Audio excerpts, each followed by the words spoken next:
아시는 것처럼 심우정 검찰총장이 오늘 그 사의 표명했고 그 외에도 검찰 주요 고위직들 사의 표명한 내용들이 있습니다. 이 내용은 오늘 2부에 저희 여의도 새신사 코너에서 이야기 좀 본격적으로 나눠보도록 하고. 그럼 지금은요? 지금은 다른 거 할 겁니다. 아, 네. 예. 얼마나 기가 막히게 진행이 매끄럽잖아요. 예. 네. 첫 번째 이슈는 자, 어찌됐건 내란 우두머리 혐의를 받고 있는 피고인 윤석열 피고인이 특검에서 부르면 안 간다라는 얘기를 계속해서 하고 있고 오늘 오전 9시에 특검에서는 나와라 라는 얘기를 했었고 어제 이미 불출석 그러니까 사유서를 냈다는 거예요. 그 이유는 이제 피고인의 건강 상태로 인해서 휴식이 필요하다라는 내용이 있었다라는 것인데 이제는 뭐 아예 무슨 패턴처럼 됐어요. 나오라면 안 나가겠다라고 하는 게 무슨 네. 기본 옵션처럼 보인단 말이죠. 네. 이 상황은 어떻게 평가하고 계십니까? 조만간 윤석열이 김건희처럼 휠체어 타고 등장할지도 모른다. 이게 저는 대국민 여론 쇼인데 첫 번째 이제 피해자 코스프레이죠. 왜냐하면 지난번에 느닷없이 경찰이 가해자고 우리 지금 피해자라는 식의 말을 쓴 게 상당히 고의적인 용어였다고 생각을 합니다. 예. 그리고 이번에도 건강권이라는 말을 썼다고 해요. 예. 이거 피해자 코스프레. 그래서 이게 누구를 위한 피해자 코스프레냐. 극렬 지지층한테 더 선동해라. 뭘 때려 부수든지 날 보호해줘라. 내가 피해자라는 거 호소하고 있다고 보고요. 두 번째는 시간입니다. 특검은 시간이 제한되어 있잖아요. 수사 할 수 있는 제한이죠. 이제 특검의 시간이 뭐 길어야 90일에서 150일이라고 추정이 되는데 시간을 계속 끌어보는 것이다 이렇게 생각이 드는데 저는 개인적으로 국민들이 이렇게 윤석열이 피해자 코스프레하는 거 보고 싶지 않습니다. 당장 체포하고 재구속해야 된다. 왜냐하면 저 솔직하게 말하면 직업상 뉴스다이브 나오는 거 너무 좋거든요. 근데 이거 볼 때마다 윤석열을 얼굴을 봐야 되는 게 너무 나이도 더운데 우라통이 치밀어요. 네. 그래서 국민들을 위해서 하여간 윤석열은 빨리 구속하는 게 답이다. 개인적으로 그렇게 생각이 듭니다. 그 어찌됐건 지금 계속 비슷한 패턴 반복되고 있고 특검에서는 5일날 출석해라. 그 3일날 이 내란 관련해서 재판이 있고요. 그러니까 우리 흔히 알고 있는 지기현 판사가 하는 재판이 진행이 됩니다. 네. 그리고 4일 하루 지나고 5일이 되면 토요일이고요. 토요일 오전 9시 출석 통보를 했는데 이번에도 안 나오면 뭐 소위 말하는 형사소송법상의 절차, 그러니까 체포영장을 청구할 것이다라는 예상들이 있어요. 우리 박영식 평론가는.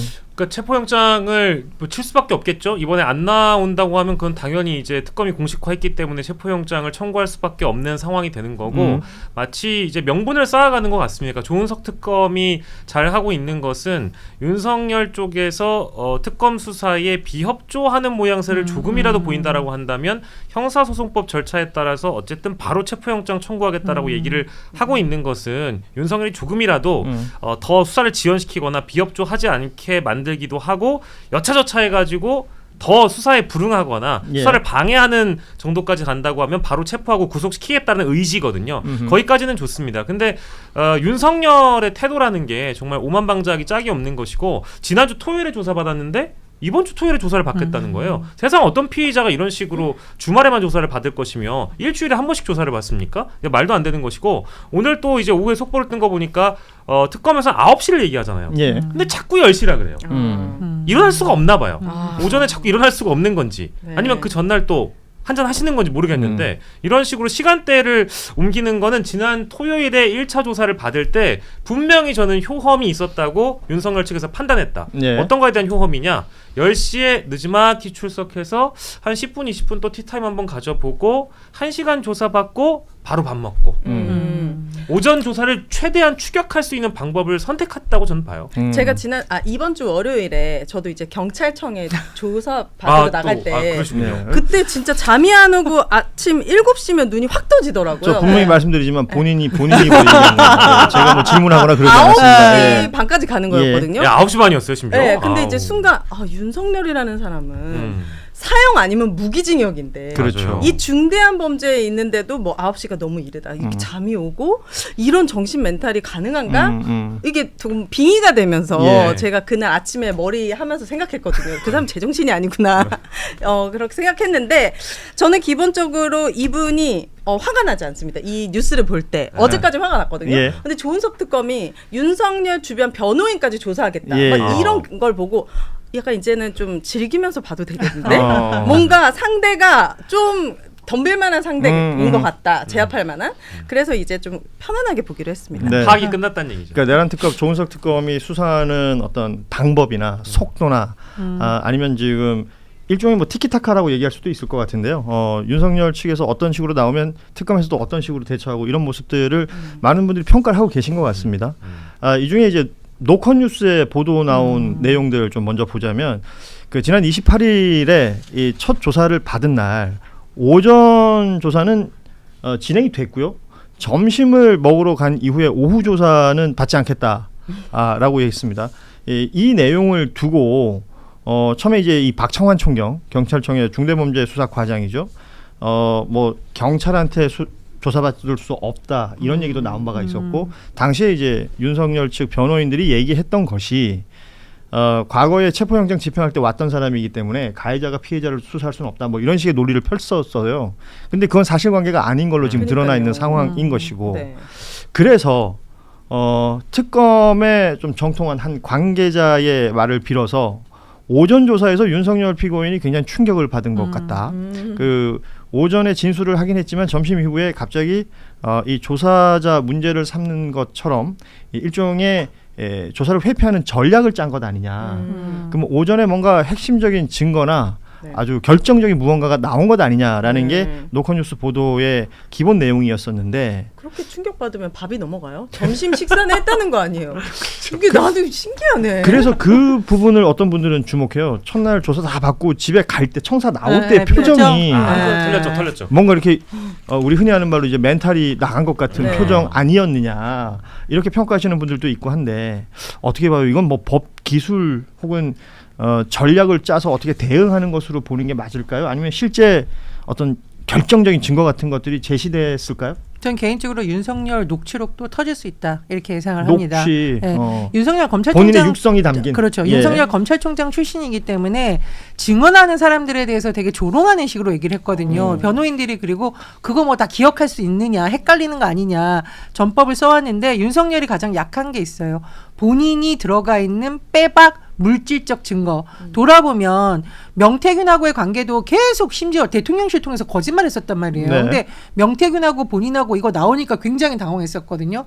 그 다음에 계엄 과정에서도 명태균이 황금폰 공개하겠다 밝히고 그 다음날 비상계엄 선포됐단 말이에요. 그래서 제가 보기에 윤석열 측이 도저히 공격하기 어려운 뭔가 빼박 물질적 증거가 있는데 개인적으로 저는 그게 녹취록이나 이런 게 아닐까 생각을 합니다. 그러니까 그렇군요. 그걸 이제 예. 직원들이 몰래 녹음했을 수도 있고 그냥 말하는 걸 아니면 전화를 녹음했을 수도 있고 아니면 저는 김건희의 육성 녹음이나 뭔가 그런 게 있지 않을까 생각이 핵심 듭니다. 증거. 도저히 네. 부인할 수 없는 어떤 증거. 네. 예. 조은석 특검이 검찰 내부에 이제 교본 같은 책을 만들었는데 그 비매품이거든요. 그 책의 제목이 수사 감각이라는 책이 예. 있습니다. 근데 수사 감각이라는 책의 내용을 보면 뭐 이제 핵심은 그런 거죠. 피의자를 비매품인데 예. 봤어요 그 책을? 아니 이제 다른 방송에서 그러니까 기자들이 구해서 방송 돌면서 들은 얘기죠 지금. 아니죠. 어제 보여준 예, 수사 감각이라는 책을 알겠어요. 보여주셔가지고 예. 거기에 이제 나온 내용을 왜냐하면 정보의 근원이 난 궁금했거든.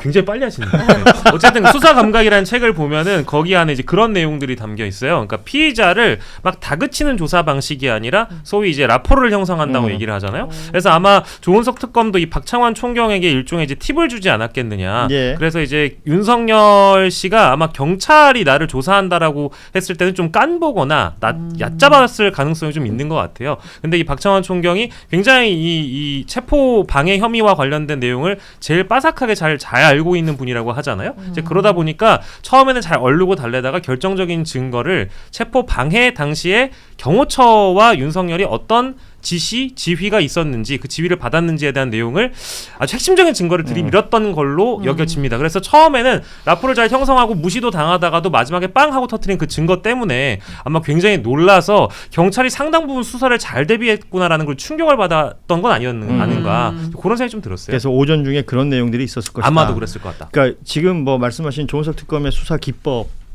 얘기를 했는데 이게 친해지고 약간 허술하게 보여가지고 피의자 입장에서는 굉장히 말을 많이 하게끔 만들고 그 안에서 어떤 결정적인 걸 찾으면 딱 내밀어서 이 혐의를 부인하지 못하도록 하는 그런 스타일이라고 알려져 있거든요. 반대로 생각해 보면 윤석열 검사 시절의 수사 기법은 우리 흔히 말하는 토끼몰이. 그러니까 모든 걸 다 터는 거죠. 아. 모든 걸 다 털어가지고 몰아붙이고 어느 한 곳에서 본안하고 상관은 없는 것들이라 할지라도 그러니까 별건에서라도 뭔가 위법적인 거나 불법적인 게 나오면 그걸로 걸더라. 이게 굉장히 좀 상반된 수사 기법인데 이 내용을 검사 윤석열 입장에서는 나름 자신 있지 않았겠습니까? 나도 뭐 이거 하루 이틀 하는 것도 아니고 뭐 이런 생각이 있었을 텐데 뭔가 거기서 본인이 생각해도 네. 위험한 것. 윤석열 이야기 안 할 수가 없습니다. 오늘 불출석했고요. 자, 7월 5일로 날짜를 정했다. 9시도 아니고 10시에 나오겠다라고 이제 했는데 지금 조은석 특검이 잘하고 있습니까? 윤석열이 장기를 부리는데 오히려 뭔가 좀 걸려 들어가고 있다라고 하는 거 계속 늦어지니까 국민들의 피로감이 굉장히 높아지고 있습니다. 어떻게 봐야 됩니까? 그러니까 저는 이번 주 토요일이 아마 마지막 출석 장면이 되지 않을까 그렇게 기대를 하고 있습니다. 그러니까 이미 충분히 수사에 비협조하고 있는 부분에 대해서 자료가 확보됐다라고 보는 것 같고요. 그리고 특히 자꾸 이게 시간을 끄는 이유가 지난 1차 소환조사 때 그 박총경이 상당히 강력한 뭐 영상이 됐든 무슨 뭐 사진 자료가 됐든 전혀 윤석열 측에서 파악하지 못했던 방어할 수 없었던 뭐 그런 자료를 제시한 것으로 보이는데 여전히 그 박총경이 수사의 고삐를 1차 소환조사 때도 잡겠다라고 하는 것이거든요. 그러면은 그걸 가지고 체포영장이 들어가지 않을까 그렇게 기대를 하고 있습니다. 보따리 그 개나리보찜 싸서 들어가야 될 거다라고 생각을 합니다. 이미 이제 벌써 몇 번을 그 어깃장 놓고 목리 부리고 뭐 완전히 딴소리 달나라 같은 얘기 하면서 시간 가지고 이제 실갱이하고 제가 챗GPT한테 물어봤어요. 왜 이게 시간 가지고 실갱이 하냐 했더니 뭐 앞에 이제 쭉 그 뉴스를 이렇게 클리핑한 얘기를 하다가 맨 뒤에 가서 재미난 얘기가 하나 나옵니다. 윤 대통령이 직접 체포되거나 구속되는 상황을 만들어서 배우자인 김건희 여사의 구속을 막으려 한다. 이 대목이 챗GPT가 나와요. 자, 그렇게까지 이제 얘기를 하는데 윤석열 이번에 1차 조사하면서 얼마나 본인이 발언을 많이 했던지 지켜보는 사람들이 깜짝 놀랐다라고 하는 소문이 있습니다. 제가 여기서 또 말 잘못하면 요즘 고소고발 하도 많이 아니 그 얘기는 제가 예. 지난번에 공수처에서 이 부장 검사가 데려와서 한번 조사한 적이 있어요. 그때 제가 직접 공수처 쪽에서 들은 얘기예요. 그러니까 그 잠깐 하고 이제 오후인가부터 안 했을 거예요 아마 제 정확한 기억이라면. 근데 그때도 뭐야 이 검수 수사라는 게 말이야, 공수처 니들은 말이야, 계속 지 얘기만 해갖고 애를 먹었다는 얘기를 전해 들었거든요. 이번에도 아마 그랬던 것 같아요. 출석할 때 한 기자분이 이렇게 질문을 했죠. 오늘 묵비권 진술거부권 행사하실 겁니까? 해서 제가 혼자 빵 터졌잖아요. 진술거부권을 행사하고 싶어도 이게 근질근질거려서 절대로 못 참는다. 그러고 제가 한 방송에서 농담을 했는데 변호사들이 제일 싫어하는 피의자거든요. 말을 계속 주구장창하면 불리하거든 사실 지한테. 자, 그래서 이제 나온 이야기가 변호인의 조력이 필요 없는 피의자다. 그럼 스스로 혼자 가서 조사받고 그냥 감옥으로 들어가면 된다. 이제 이런 말씀 제가 드리겠습니다. 그럼 세관이 관련돼 있다는 건 확실한 것 같은데 네. 세관 직원들이 어떤 방식으로 그 마약 반입에 협조를 했는지도 지금 확실하게 확인이 안 되고 있고요. 네. 그다음에 세관에서 마약을 이제 압수하고 처벌하는 과정에서 그 압수한 마약을 다 폐기하도록 돼 있잖아 규정상 보면. 근데 도대체 어떤 종류의 마약을 얼마만큼 압수했으며 그 압수한 마약은 지금 어디에 있는가 혹은 어떻게 처리되었는가에 대한 기본적인 사실관계도 아직 안 나오고 있어요. 네. 근데 이 부분 여쭤보고 싶은데 왜 용사는 이 사안을 심각하다라고 판단했을까요? 그러니까 그게 나와야 이걸 해석을 할 수가 있어요. 지금은 블랙박스예요. 이게 대통령실이 관심을 가져야 될 이유가 한 개도 없는 일이거든요. 그렇죠. 원래. 그렇죠. 이 일과 직간접적으로 관련이 있는 사람 누군가가 대통령실을 움직였을 가능성이 있어요. 그 어찌됐든 움직여야 될 거 아닙니까? 그래서 인물을 볼 수밖에 없는데 등장 인물을 보면 자 조병로라는 경무관이 있잖아요. 그 경무관도 전화를 했거든요. 그거는 이제 부탁받고 움직인 그러니까. 거니까. 근데 조병로에게 누가 부탁했는지 모르지만 그 다음부터는 연결고리가 조병로는 이종호와 연결이 돼 있고 이종호는 김건희 여사와 연결돼 있으니까 그러면 대통령실에서 만약 관심을 갖는다면 김건희 여사의 압박이나 압력이 있었을 가능성은 예측해 볼 수 있는 거 아닌가요? 그러니까 냄새가 나죠. 네. 냄새가 나긴 하는데 근데 이거 어떻게 다 우연이야 이게? 우연이 반복되면 필연이라는 말이 있잖아요. 네. 래플 인베스트먼트라는 그 회사를 했던 이종호라는 이 2차 도이치모터스 2차 주가 조작 사건의 주범. 네. 이 사람 입에서 김건희 이름도 나오고 조병로 이름도 나오고 다 나오잖아요. 네. 그러니까 뭔가 연관이 있을 것 같다는 그런 냄새는 나죠. 네. 근데 이 냄새가 어디서 나는지를 확인하는 데 필요한 기본적인 사실이 아직 충분치 않아요. 아직까지는. 그래서 저는 이게 원래 언론이 이거 탐사해야죠. 근데 안 하잖아요. 네. 그러면 유튜브 저널리즘 쪽에서 해야 되는데 네. 여긴 접근이 안 돼. 어. 왜냐하면 출입처에 들어가지도 못하고. 그렇죠. 그죠? 거기는 이미 기성 언론이 주도권을 쥐고 기득권으로 다 또아리를 틀고 있기 때문에 접근이 안 돼요.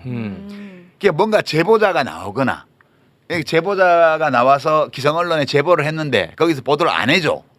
이런 상황이 됐을 때 이게 이제 유튜브 저널리즘 쪽에서 불거져 나오면 네. 그러면 좀 더 우리가 얘기할 수 있겠지만 현 단계에서는 아직 정보가 부족하다. 뭔가 지금- 이상한 사건이다 이거는. 지금 아니 근데 관세청장이 움직였잖아요. 네. 그리고 조병로는 인천공항에서 네. 그 근무를 했었고 관세청에서 네, 세관에서 네. 그래서 연락을 받고 자기가 전화했다. 뭐 이렇게 이제 알려지고 있는데 관세청이 조직적으로 움직인 것 같아요. 네. 그건 맞죠. 그럼 왜 그랬을까?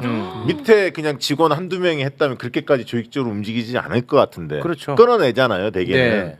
이제 그 부분이 굉장히 의심이. 그렇죠. 아니 그러니까 세상에. 제가 언론사 사주입니다. 그러면 이 건은 너무 흥미로울 것 같아요. 왜냐하면 이 정부가 무슨 정부입니까? 마약과의 전쟁을 선포한 정부인데 한동훈 입장 내야 돼. 그러니까 그런데 마약 수사를 무마했다는 의혹이다. 야, 내가 사주면 네. 덮어야지. 아니 뭘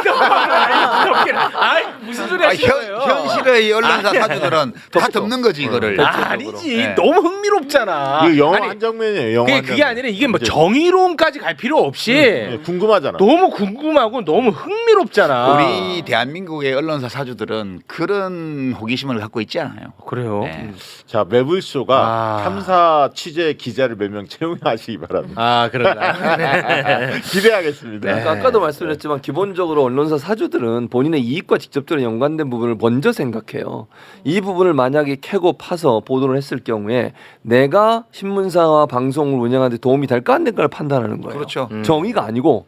그러니까 최욱 씨는 모르겠어요. 정의로워서 그런지 모르겠지만 그게 흥미로울 수 있지만 네. 이거 괜히 건드렸다가 내가 정부 광고 받는데 방해가 되거나 정부가 우리 회사에 대해서 압박을 가하는 요소로 작용한다면 내가 왜 이걸 해야 되지? 다른 것도 많은데 이런 생각을 하지 않겠어요? 말도 안 그 돼. 정부 광고 이런 거 좀 어떻게 끊어낼 수가 없습니까? 그러니까 광고 효과도 없잖아 지금. 네. 이제 제 책 광고를 안 해요 신문 방송에. 왜냐하면 효과가 없어서. 효과가 없어. 돈만 들지. 네. 그래서 안 하는 거거든요. 그렇죠. 정부는 왜 신문 방송에 홍보를 계속 하는 거야? 효과도 없는데. 없는데 차라리 매불쇼에 광고를 붙여. 그렇지. 이것도 웃기는 게 진보 정권이 들어서면 되게 비슷하게 나눠줘요 매체별로. 근데 보수 정권이 들어서면 자기들 입맛에 맞는 매체한테 뭐 집중적으로 지난번에 주거든. 뭐 TV조선에 뭐 10억 원 문체부에서 뭐 그냥. 그러니까 기본 아니 그러니까 그게 홍보 효과를 노리는 게 광고인데 아니 홍보 효과가 없는데 광고를 한다라는 아니. 게 얼마나 우스꽝스러운 자, 말입니까? 왜냐하면 정권이 언론을 다루는 두 가지 방식이 있어요. 그게 당근과 채찍이라고 얘기하는데 예. 당근이 바로 광고예요. 그러니까. 그다음에 채찍은 심의고 예. 심의와 광고를 통해서 언론사를 길들이는 거예요. MBC는 두들겨 패고 그렇죠. TV조선은 떠먹이고. 그렇죠. 그렇게 그런 하고 있는 거죠. 거지. 그렇게 해서 언론을 다루는 거예요. 이 마약 밀수 도와준 세관은 처벌 받았습니까? 지금 현재 7명이 입건된 상태고 복직했대 복직했대 한 달 만에. 그러니까 입건은 됐고 근데 지금 뭐 수사가 지지부진한 상태죠. 아니 세관이 가장 막아야 되는 게 이런 마약 밀수범인데 그게 이런 핵심이죠. 사람들을 도와주면 이거 아주 강력하게 처벌받을. 특히 이 정부에서는 박살 나야 됩니다. 그러니까 종신형 가도 지금 시원찮을 예. 판인데. 그러니까 아까 얘기했듯이 기자들이 한동훈 대표한테 물어봐야 돼. 마약과의 전쟁 본인이 아니, 주창했잖아. 오바마 같은 정치인이라야 물어보지. 오바마 같은 정치인이 아니잖아요. 그러니까 못 물어보는 거지. 한동훈한테 물으면 왜 저한테 묻습니까? 민주당에서 시키던가요? 이러지. 아니 근데 진짜 너무 맞는 말씀이에요. 이거는 반드시 물어봐야 됩니다. 당연하죠. 한동훈 대표한테만큼은 그리고 지금- 얼마나 마약과의 전쟁을 맞아요. 입에 많이 올렸던 사람입니까? 그리고 대한민국- 민주당 너네들이 검수완박해서 마약 수사 못한다고 얼마나 아니 이거는 기자가 묻기 전에 한동훈 대표 입장을 내야 돼. 이번 사안에 대해서 그럴 뿐이 아니라는 걸 잘 알면서 왜 그래? 마약 중독이 심각해요, 대한민국이. 네. 청정국이 아닙니다. 알겠습니다. 이 건은 그러면 뭐 사실관계가 좀 더 밝혀지면 네. 그때 더 깊이 있게 다루도록 하겠습니다. 이거 그냥 덮지는 못해요 어차피. 아 그럴까요? 예. 아 근데 이게 최상병 건에 비해서 언론 양이 너무 적거든요. 그래도 이거 지우지는 못해요. 아, 이게 그럴까요? 이제 국정조사, 국회 국정조사 감사 이런 게 이제 10월달에 예정돼 있잖아요. 네. 그냥 못 넘어갑니다 어차피. 그러면서 하나를 더 지적하면 언론이 특정 이슈를 띄우는 방식이 두 가지가 있어요.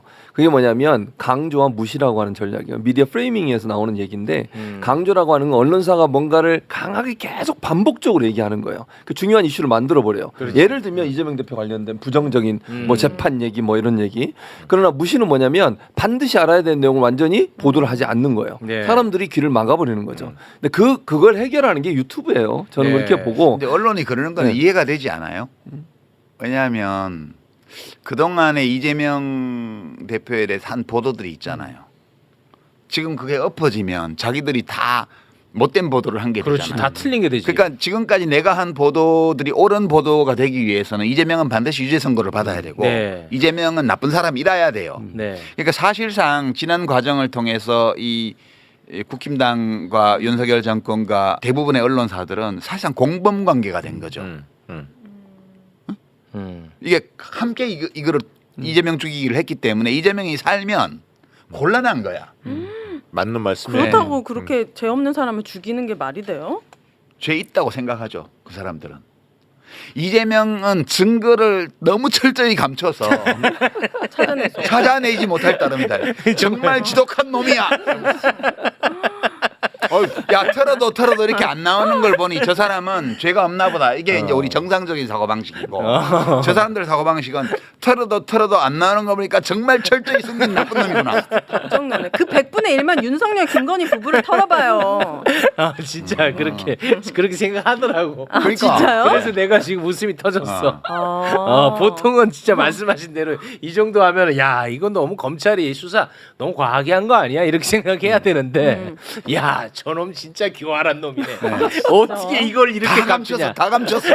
아니 지난번에 그 신성식 전 검사 그 얘기 했잖아요. 웃기다 웃겨. 털어봤는데 아무것도 없더라 이재명 대표. 뭐라도 있으면 벌써 죽였어요. 그렇지. 네. 그러니까 이게 정상적으로 생각하면 야 이 정도로 했는데도 확실하게 뭘 집어넣을 게 없으면 이재명 진짜 철저하게 자기 관리를 했구나.